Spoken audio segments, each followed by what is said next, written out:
What it really is in a sense letting history stand still with an image of what reality at that point should be. Denying, in fact, the reality that the Bible talks about, and that is that we live in a dynamic history in which no moment should be absolutized and everything stop at that point. That's what Islam teaches. God created the world and it mustn't be changed. The traditional Muslim would not look for anything under the sand of Saudi Arabia because Allah put the sand there.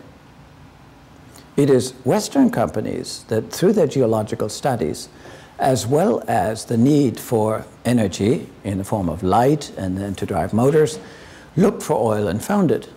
It wasn't found by the people in place because their mindset is not twofold. One, to change the situation to improve it, and secondly, to see in the work of Allah, that is in nature created, any kind of problem. You need to recognize that we live in a fallen world. The world is full of problems in order to look for solutions. If you assume that everything is already good enough because God wanted it this way, you become a fatalist, you accept what happens, you have no right to shed tears. What the Bible points out is that indeed we live in the reality of tension. The tension in the sense that we can imagine tomorrow, but we haven't lived it yet. What are we planning to do?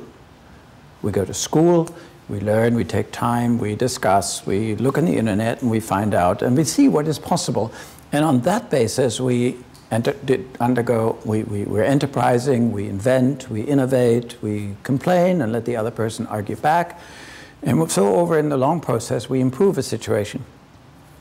But at no one point is that any situation the ideal for all times or necessarily for all people.